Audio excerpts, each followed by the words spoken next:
दोस्तों आज की वीडियो में हम आपको कबीर बेदी की लाइफ स्टोरी सुनाएंगे। कबीर बेदी का ताल्लुक़ किस ख़ानदान से है, इनके वालिदैन क्या काम करते थे, कबीर के वालिदैन की शादी कैसे हुई, कबीर बेदी की पैदाइश कहाँ हुई, इनका बचपन का ज़माना कैसा था, तालीम कितनी हासिल की। बॉलीवुड से इटली की फिल्म इंडस्ट्री, फिर जेम्स बॉन्ड के साथ काम करने वाले मशहूर तरीन अदाकार की कहानी, एक लिविंग रिलेशन और चौथी शादी 70 साल की उम्र में क्यों की। बाकी 3 शादियों की कहानी भी आपको सुनाएंगे। चलते हैं वीडियो की तरफ। कबीर का ख़ानदान। लाहौर भी एक शहर बेमिसाल है। एक ज़माना था जब मुतहदा हिंदुस्तान में ये आर्ट, अदब और मौसीकी का गहवारा था। लाहौर के इन्हीं गली कूचों में बाबा प्यारे लाल सिंह बेदी रहता था। वो आम लोगों से बहुत मुख्तलिफ था। इसे फ़लसफ़े से ख़ासी दिलचस्पी थी। फिर एक दिन वक़्त का दायरा हुसूल तालीम के लिए इसे ऑक्सफोर्ड यूनिवर्सिटी ले गया। ये 1930 के लगभग का ज़माना था, जब ऑक्सफोर्ड यूनिवर्सिटी में देसी तालिब इल्मों की तादाद बहुत कम थी। इसकी एक हम जमात मसीही लड़की थी जिसका नाम फ़रीदा था।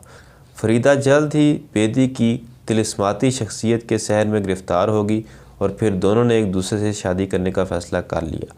बेदी का ताल्लुक़ एक पंजाबी सिख ख़ानदान से था, जहाँ ख़ानदान से बाहर शादी का तस्वुर भी नहीं था।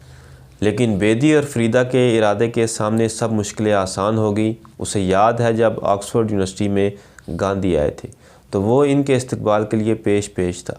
फिर एक दिन इसे जर्मनी की एक यूनिवर्सिटी में तालीम हासिल करने के लिए स्कॉलरशिप मिल गया।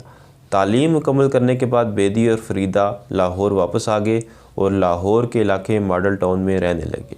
इस घर की दीवारें मिट्टी की थी। बेदी और फ़रीदा के घर पहला बेटा रांगा पैदा हुआ। 1946 में इनके यहाँ एक और बेटा पैदा हुआ जिसका नाम कबीर बेदी रखा गया।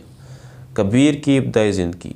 कबीर बेदी, जिसने आगे जाकर फ़िल्म, टीवी और थिएटर की दुनिया में नाम कमाना था, 1947 में हिंदुस्तान की तकसीम हुई और बेदी और इनका ख़ानदान कश्मीर चला गया। यूँ कबीर बेदी के बचपन का एक हिस्सा कश्मीर में गुजरा।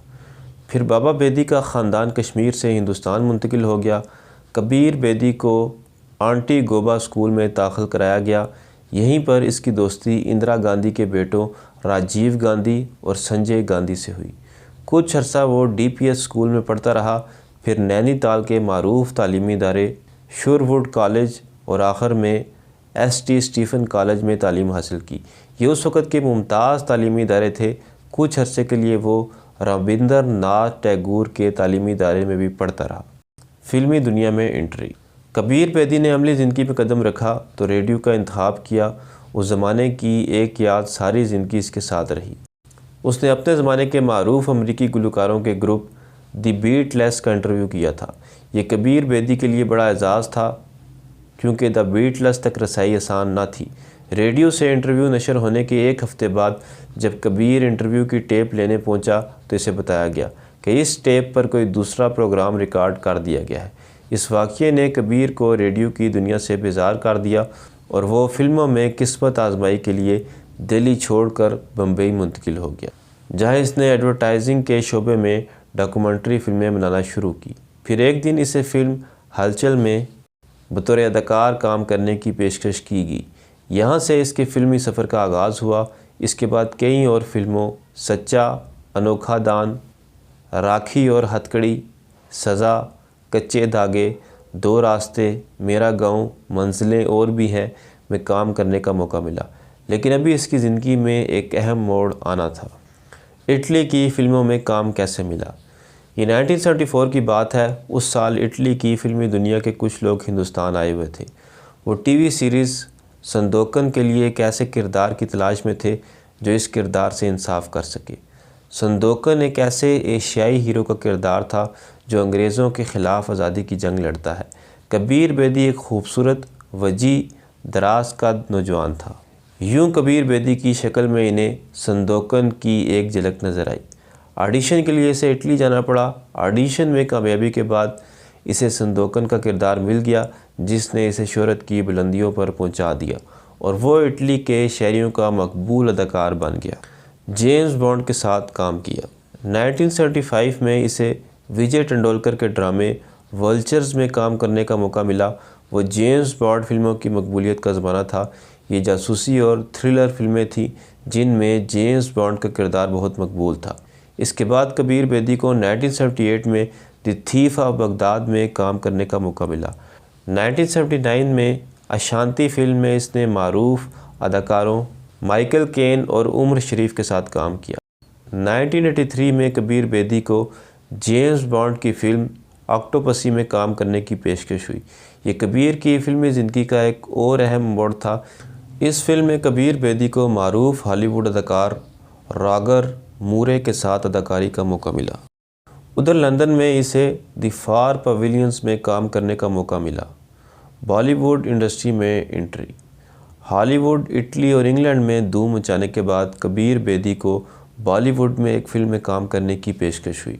फ़िल्म का नाम था खून भरे रंग। इस फिल्म ने कामयाबी के नए रिकॉर्ड कायम किए और कबीर बेदी ने फ़िल्म में एंटी हीरो का किरदार अदा किया।